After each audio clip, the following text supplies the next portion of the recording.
মাহফুজুল্লাহ ভাই আমার personal hero বলতে পারি। ওনার বেশ কিছু বই আমি পড়েছি।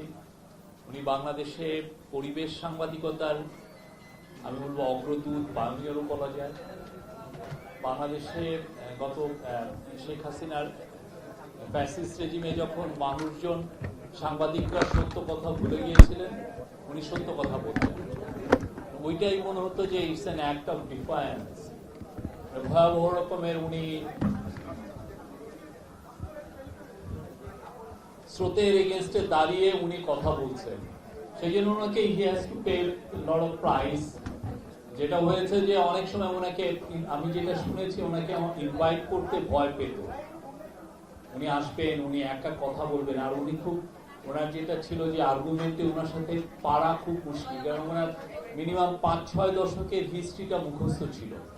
একটা নবীন একটা সাংবাদিক, নবীন একজন দালাল সাংবাদিক যখন ওনার সাথে ডিবেটে আসতেন, দেখা যাচ্ছে যে বেচারার অবস্থা খারাপ হতো।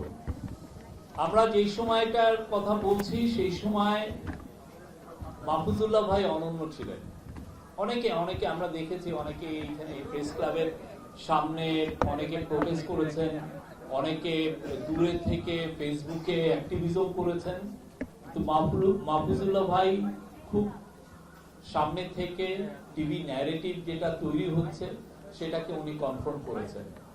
উনি যে সাকসেসফুল কতটা হয়েছেন সেটা পরের বিষয়, কিন্তু যে উনি যে ডিফাই করছেন, আমি জানি না আপনার ন্যারেটিভ আমি নিব না, আপনি যে ন্যারেটিভটা ইম্পোজ করতে চাচ্ছেন আমি সেটার মধ্যে ফ্ল দেখছি, সেটার মধ্যে ভয়ঙ্কর রকমের দুর্গন্ধ দেখছি। এই যে এটা যে বলে ফেলা, এটা তো বাংলাদেশে মানে সত্যিকার অর্থে মেরুদণ্ডওয়ালা সাংবাদিক পাওয়া খুব মুশকিল। আর বাংলাদেশের ইতিহাসে সাংবাদিকরা সত্যিকার অর্থে পাওয়ারফুল পিপলের সাথে কলিউশনের হিস্ট্রিটাও খুবই বাজে। আপনারা দেখেছেন বছরের পর বছর সাংবাদিকরা ডিইউজে, বিএফইউজে, বিভিন্ন সাংবাদিকদের ওনারা লিডার হয়েছেন। একটা হয়তো একটা ভালো প্লট পাওয়া যাবে।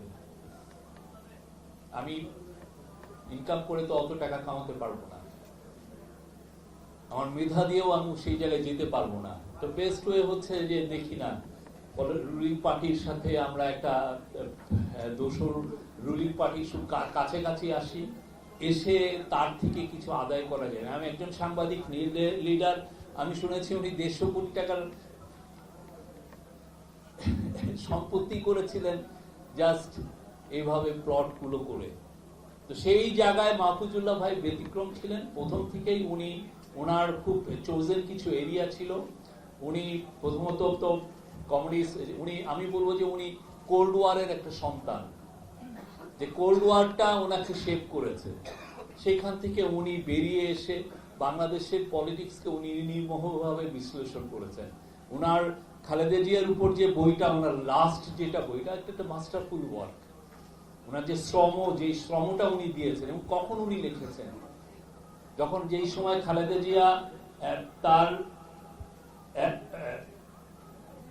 তার যে কোর্টের যে উনি বক্তব্য, সেটা ছাপার কারণে যাদেরকে যে সময় লোকজনকে অ্যারেস্ট করা হয়েছে, বিএনপির অ্যাক্টিভিস্টদেরকে অ্যারেস্ট করা হয়েছে, উনি খালেদা জিয়ার জীবনী সেই সময় লিখেছেন, ইংলিশে লিখেছেন।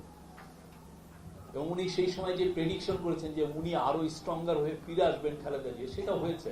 মাহফুজুল্লাহ ভাইয়ের সেটা দেখে যেতে পারেন নাই, বাট সেটা কিন্তু হয়েছে, বিকজ ওনার ওই দূরদর্শিতা সেটা ছিল। আমাদের বাংলাদেশের মানে আমরা ফলস হিরোকে ওয়ার্শিপ করি, আমাদের জার্নালিস্টদের মধ্যেও আমরা ফলস হিরো খুঁজি, যে ইনি ওইনার করে সমস্ত ফুল দিয়ে বর্ষণ করি। মাহফুজুল্লাহ ভাইদের মতো হিরো খুব কম। প্রচুর তারা স্কলাস্টিসিজমে তারা স্পেন্ড করেছেন, এবং ওনাদের লেখা সারা জীবন আমাদেরকে পথ নির্দেশনা করে। ওনার বিচিত্রার লেখা, ওনার সাংবাদিক হিসেবে এনভায়রনমেন্টাল জার্নালিজমের ওনার লেখা, ব্রিলিয়ান্ট লেখা। এবং ওনার যেগুলো টক শোতে যেগুলো আমরা এখনো পাই, ওনার আর্গুমেন্ট, যেভাবে উনি আর্গুমেন্ট পেশ করা, যে কোনো ইয়াং সাংবাদিকের জন্য হি ওয়াজ এ লাইক বিকন, সবার জন্য। আমরা বাংলাদেশে আমাদের আরো অনেক মাহফুজুল্লাহ ভাই দরকার। Thank you.